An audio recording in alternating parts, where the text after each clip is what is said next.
Welcome everybody. Thanks so much. It's 10:30, so we'll start getting rolling here, but please do keep coming in as necessary. Today we're talking about nurturing inclusive representation through creative collaboration. And we'll just take a second to introduce ourselves. My name is Deirdre Robertson. I'm the Executive Director of the Main Street Program in Frostburg, Maryland. My name is Clorie Jackson. I am the founder of the Brownsville Project and the president of Board of Directors of Frostburg First. Dana Bridges, I'm the content coordinator with Frostburg First.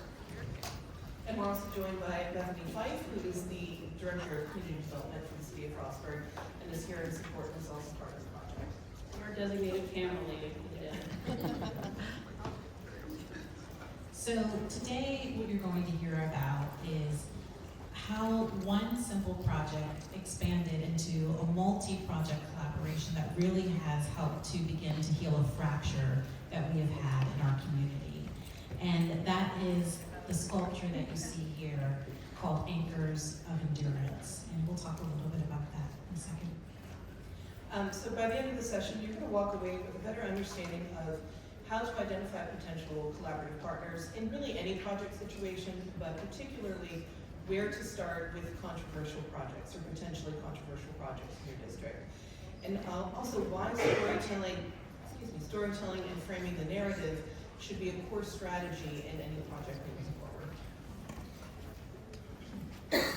Just some questions to keep in mind throughout the presentation is what organizations and communities are not typically celebrated in your district?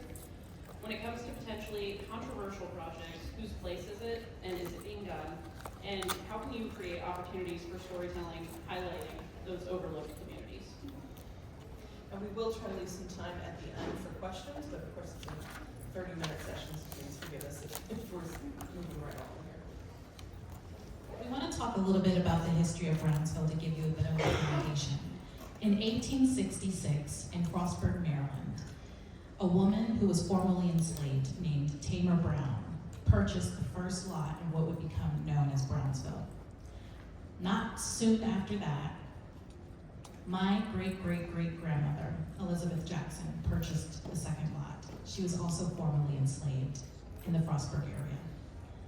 This small community expanded over time to include over 40 families. Now something happened. A local college was built, and it was designated that that college would be built on Brownsville land. And so that kicked off, over a 100-year span, a wave of displacements of this Black community, until you get to the 1950s and 60s, and the Black community is almost completely gone. My family is one of the few families that still remain in Frostburg today. Now, I didn't learn about this history until I was an adult. Even though my grandparents lived in Brownsville, their parents before them, and their parents before them. It was a history that just was not talked about or discussed. So in 2018, as a theater person, I used theater to process this history with the community by writing and performing a play in the community. And we got a fabulous response. And through that, started the Brownsville Project as an ongoing organization to deepen the research and understand the history and use that history for healing and repair. And that also includes a list of reparations from descendants. And that list of reparations we'll talk about a little bit later and how that ties into the project.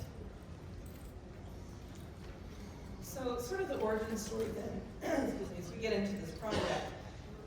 Dana and I are working there in our Main Street district, and we're seeing certain things happening. One, as soon as we sort of learn more about the Brownsville Project, we see that there are no standing structures remaining from that community at all. And there's no real representation in our Main Street district of this community that was a huge part of the fabric of our town's history. The university did put up a memorial, sort of in, I think that was in 2018, 2019. It's actually, yes. And we see that that's happening at the university level, but there's still nothing really occurring in the Main Street district. However, as I think it's fairly common for many of us, we're not sure. I mean, here we are, we're two white girls in Appalachia, you know, is this our place? Are we the right people to start doing anything about this, or to, you know, have a voice in telling this story? And so the idea here was looking around and saying, okay, that step isn't being taken, maybe we should be the ones to take that step. We were aware that work was already being done. Before I even started working for Main Street, I was the manager of our local Appalachian Festival up in Frostburg, and during that time we had invited the Brownsville Project and Glory to come perform that play that she was talking about at our festival. And so I was very motivated to bring more attention to Brownsville in our downtown. And we got on that website and we saw this list of reparations, and it included a statue of King Brown. We thought, public art, here we go. And we want to give you a little bit of context about how there's a very rich history that was lost and through this project has been reclaimed and restored into the narrative of Frostburg. What you see here is, this is an aerial view of a photo taken, I think back in the 40s, of the area that became known as gradually the Park Avenue community. So as Brownsville was displaced over that 100-year span, the people in the community stopped calling it Brownsville, and they just called it Park Ave. And that's how my dad and my uncles and aunts actually refer to it today. So that aerial view was a snapshot that we found that was a part of plans to do one of those expansions of the university and one of those waves of displacement of families in Brownsville Park Avenue. And then this also is a map, and it isn't depicting Brownsville specifically or the Park Ave community, but another aerial view or plat map that was utilized in the planning of displacements. So what you see here with the colors, through the research that we did to support the project to come up with the sculpture, we were able for the first time to actually plot out each plot of land for all of the property owners, and also these different colors represent the waves of displacement. And so now we understand the time span that happened and how the community shifted over time. So that's really valuable information that we really hadn't been able to put together before that we now have, and served as the foundation for the sculpture. And so one of the reasons that this was so important to us to move forward with the project is we're now realizing there is an entire community that's part of the fabric of Frostburg that does not feel welcome in our downtown, that we don't see walking Main Street, that we don't see in the shops, largely because there is nothing telling them, this is also your place, this is where you belong as well. So this opportunity really kind of came together organically after seeing that there was interest in a statue from the reparations list. And of course, you know, as Main Street program, we also in our area, because we're a small town, are the Arts and Entertainment District and had access to grant funds through our state arts council. And I cannot recommend enough, if you don't already work with your state arts councils, you know, reach out to your Arts and Entertainment District directors or your state arts councils and see if there are funds, because in this case, we started with a $10,000 public art planning grant. And that carried on to so many other projects and such a great outcome. But, so what we did is we said, okay, well there's this planning grant, let's go talk to Glory, because Glory seems to be the one in the know in this situation. And, you know, can we form a collaborative partnership here and really move forward?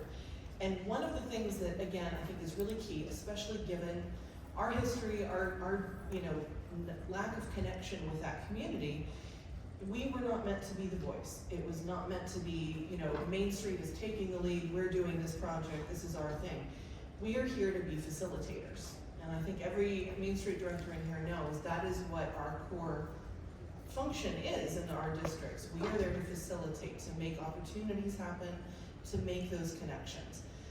And so that was really part of our core strategy when we first built that collaboration, was Main Street serves as the facilitator, Glory and the steering committee are going to provide the voice.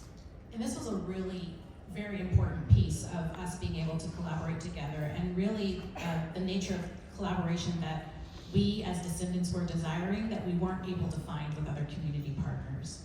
And an example of this is the original list of reparations Descendants drafted through a series of meetings over 2 years, and it was finalized and published in 2019. So the original list included a statue of Tamar Brown, but as descendants continued to meet and as we started to discuss this project and centering the voice of the descendants and their desires, because they are the elders in our community, it came out that it would really be awesome, because we don't have an image of Tamar Brown, that we shift the sculpture to something that represented the full community, and also something that would help us remember what that community looked like. And so that's how we came up with Anchors of Endurance and moving toward a map instead of a physical image of a person. Yeah, and so this process, putting that steering committee together, and again, making sure that the voices that had the most weight were the descendants, so that was, we were really hearing what they were saying. We're not going to put together a project. They're not going to, if the goal is to make them feel welcome in our downtown and part of that history, then obviously the project needs to reflect that. So after we got this feedback from the steering committee, we applied for the planning grant, and just because of that feedback and realizing, okay, if we want to do some kind of interpretation of the map, we don't have an accurate map. So research then became a part of that grant application. So we were able to hire a researcher to start the process of really digging in, seeing what the boundaries of the original community were, and getting more information. And that really has kind of led to some of the excitement that we've had additionally. One of the things too, and this is key anytime you're putting together, I mean, as you know, anytime you're putting a project out there, but potentially, especially when you're doing a potentially controversial project or one that you're not certain how your community is going to take, you need to get the community invested at the very beginning and keep them involved the entire way through. We put out a statewide call for artist proposals for this project, and our committee narrowed the applications down to 2.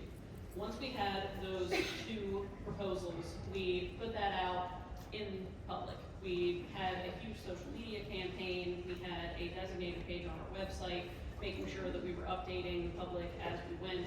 And we made sure to let the public have a say in what was going to be in their downtown district, but we made sure that the descendants of Brownsville's votes carried more weight. And so then we also made sure to involve our city government at every level. So we were presenting to our Historic District Commission, both for compliance reasons and also to get that engagement, to get them invested in the process as it's going on. I also sat in at several city council meetings to present updates and ask for feedback on things like location, how did they feel about we certainly got their vote on, the final proposal. And this ended up being really beneficial as well, because, as many main streets have, anytime you're trying to install public art or something else, there are all sorts of challenges that pop up. You have the perfect spot in mind, and then you realize there are 8 million reasons that's not going to work. And this is sort of one of the things we faced. We knew that we wanted the installation to be on our main street, really visible, really accessible. So our first location that we had chosen was in front of our historic Palace Theater for a number of reasons. But after speaking to our city council, because our main street is on State Highway, we realized there's a really good chance there's a truck's going to come down that hill and take the sculpture out. So not a great spot. And so this led us to looking for other locations and finally guided us to where we ended up, sort of still centrally located within our Main Street district. We ended up choosing a space that I've come to refer to as the Garden of Frostburg History. So we have this beautiful area right on our main street that's sort of back off the street a little bit. And it's our Frostburg Museum, and then right next to it is a local church. And we've used the front of the church, you can see the steps here and everything, for live music events. The local performing arts school does things out there. So it's definitely like a central community place in the heart of our downtown. And right in front of the church is the burial site of our founders, so the Frost grave site, which is definitely a tourist attraction. And then over in front of the museum next door is a national road mile marker, because we're on the first national road. And so we were like, we have all of this, and there's this beautiful grassy area in front of here. Brownsville. This is where it needs to go. And the symbolism and historic significance of choosing this location, I cannot speak to enough. For the Brownsville sculpture representing the community of Brownsville and the Park Ave community to be central in a location along with the burial site of the founders and other important Frostburg history really sets the tone and restores the narrative of Brownsville as Frostburg history, as African American history is American history and something that we should all honor. And that meant so much to the descendants to have something central there. It is the first representation of the Brownsville Park Ave community in the local community beyond the campus walls. It's also significant because my father told me a story when he was 11 years old. This would be in the late 50s, early 60s. He went into a local shop on Main Street and was told to leave. And his story is not unique. So the idea at the very place where he and people who looked like him were considered undesirable, now there's a prominent spot honoring him and his people. That means so much to the community today. So getting into now sort of the logistical side of things, because it's great to have, a concept, it's great to build that partnership, but then where do you get the funding? How do you move forward with a project like that? So once we had gotten through the proposal project, we've chosen an artist that, really came up with an interesting concept, and everybody's already starting to get invested. We knew it was time to move forward. So we looked again to our State Arts Council, and they had an implementation grant, and we were well placed to apply for that because we had gone through that planning process. So we were able to get $50,000 for the installation, and to also add a little bit more research into that pile. We reached out to our local heritage area, Passages of the Western Potomac, and added additional grant funds that way to expand the research that had already been done and keep that process moving. We also used Main Street Improvement grant funds from our state DHCD to cover our staff resources and costs during this period.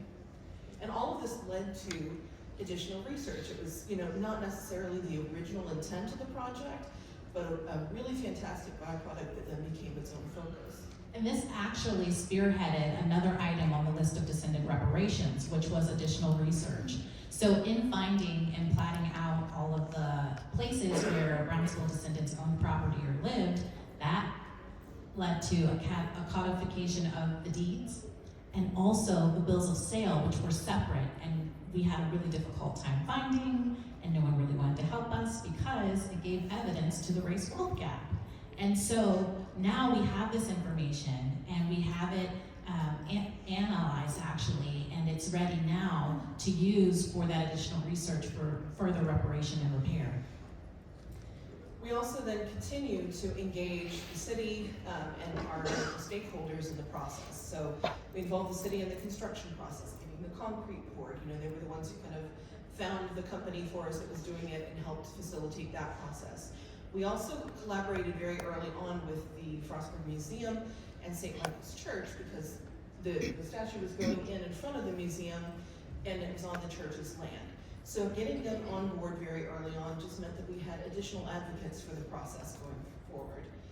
And we actually included something that I think helped a little bit with that. This area, and again, this was like springtime, so please, the flowers are not in bloom. However, in the summer, this place was crazy with that sort of really tall, terrible grass that, just won't go away. And it was a real pain for everybody to keep it landscaped and looking nice. By putting in this installation there, we are now responsible for that landscaping, and it's attractive and it's less work for, our stakeholders involved. And that really kind of helped us along a little bit. And this also spearheaded other ideas for other projects like a walking tour, descendants. It also brought forward more stories and legend.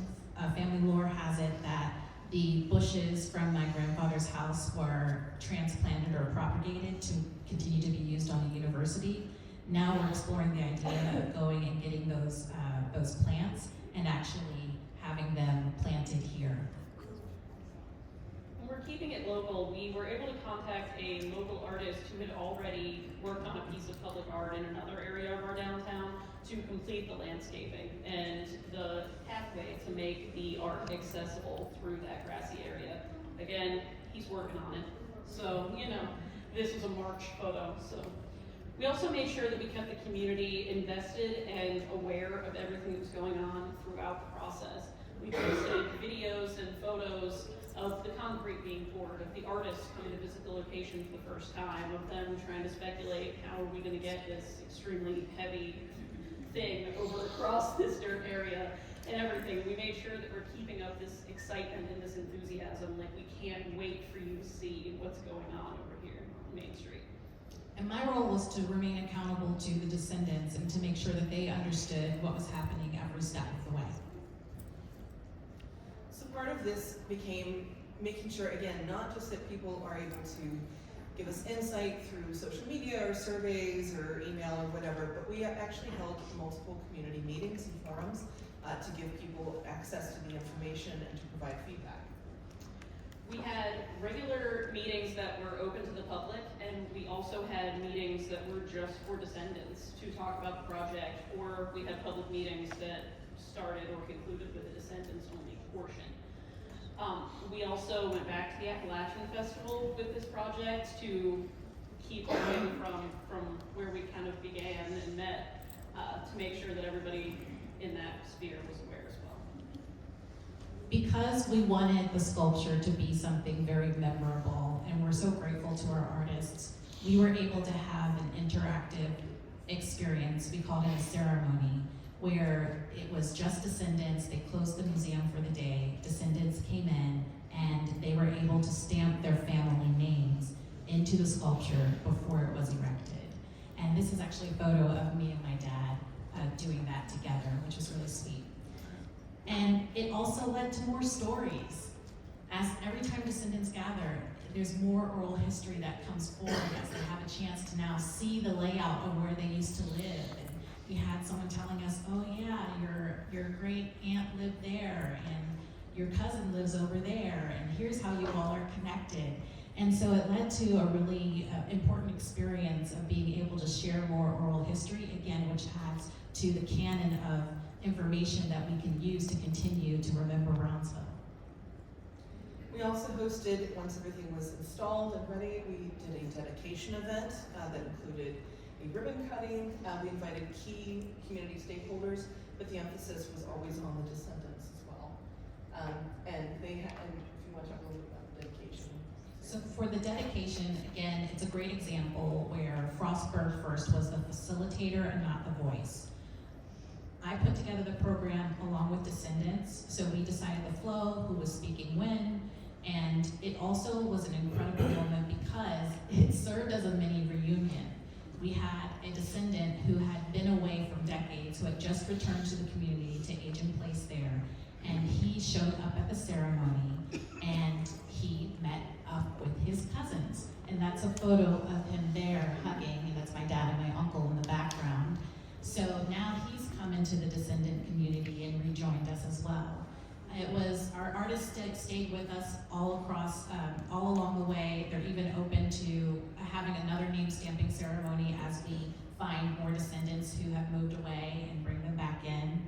And you know, we were able to have our local AME church, which is a historically black church in the area, come and to give a blessing and speak over the ceremony. So it just was an incredible moment, again, to have it on the lawn in front of the Frostburg Museum, which is on Main Street. This is not something that I could have ever imagined growing up there. And so it was a transformative moment for the community to understand the importance of celebrating our collective history. So the long-term impact of this project, you know, there are a lot of great benefits and initial things. Obviously, having a work of public art in the downtown is always a positive, but this has led to so much more. So first of all, celebrating a once forgotten history and restoring that narrative again into the narrative of Frostburg, not separate and apart, but from Frostburg. And it also increased diversity of thought and culture. I am the first Black board member on Frostburg First.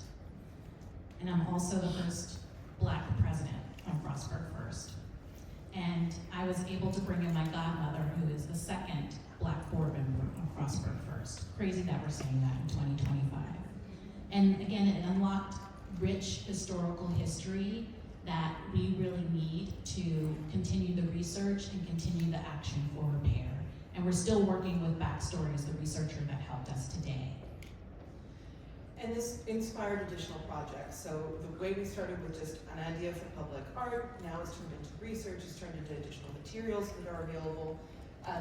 Brownsville Project has been able to expand the research and has a participatory archive that's in the works at this point. I was able to get an Appalachian Regional Commission grant to work on heritage tourism projects. So including brochures, sort of a historic walking tour, interpretive displays. And again, since there are no standing structures left of the original community, the idea is to identify some of the locations that would have been significant to the community and place markers there as well. And then this also just provides us with extended materials for ongoing exhibits, future educational opportunities, and so much more. It also really helped to start that process of making our district more of a safe space. So, a lot of groundwork had already been laid, things had been done in the past, but this was really an open invitation to starting more projects like this, to involving our community more, making sure that it's really reflective of the people who are living in our community, and not just sort of the demographics that we see on the day-to-day. So a few key takeaways from the project, both for us and that I hope that you'll take home with you. Simple projects can become catalysts. We started with that idea of something needs to be done, maybe public art is a good way to go, and look at how far we came and how many other projects are coming forward because of that. It's also very important to understand, and I know many Main Street directors know this, these projects don't happen on their own. We couldn't just continue sitting in the office going, gosh, something needs to get done here. I wish we had a project.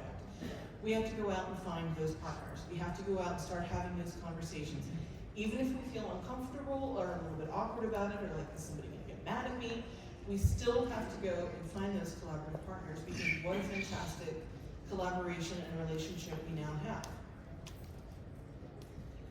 So another point is, don't underestimate your district. We weren't sure how, in our tiny little Appalachian mountain town, this project was gonna be received by the public. And also because it was seen as such a negative, oh, we did a horrible thing years ago, so we don't want to talk about it. But we framed the narrative, yes, we did. We're not hiding from that fact, but let's bring it forward, let's showcase, this community, and let's keep everybody aware of what we really want to show. And we provided constructive outlets for feedback so that everybody in the public sphere made sure that their voice was heard, and we knew where the tone was for everything, and we kept that positive enthusiasm about everything going. Yes, and it's so important for descendants that the story and the history of Brownsville and the Park Avenue community is not whitewashed. And to ensure that something is told truthfully is the act of healing and repair, and that is what the Brownsville Project is all about. And so by confronting our history in a way that we can hold both pieces, celebrate the wonderful rich history and culture, and also acknowledge what happened and take a look at that and how we do not repeat that pattern, it was a really important part of this process. It's not political to do so. Again, this is our history. African American history is American history. I will say it again. And so you want to get creative with how you do this. You want to make sure that you are partnered with people of the community and that you are facilitating. And even though it might seem hard and daunting, trust. Trust that it can create a very transformative experience that will actually change your downtown, about people that come there, and also how people interact and feel safe. And so with that, our question to you is, where is the Brownsville in your district?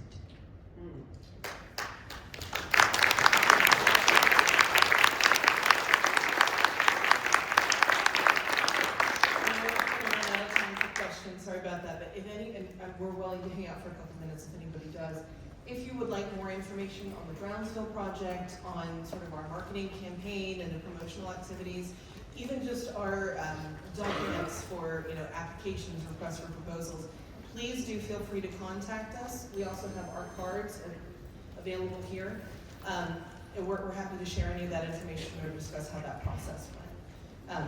And we do hope that you'll review our session on the app as well. Hope to see you sometime. There's a few more stickers and things hanging out on the seats. Feel free to grab one on your way out. And if anybody has a question, we're hang out for a minute or two.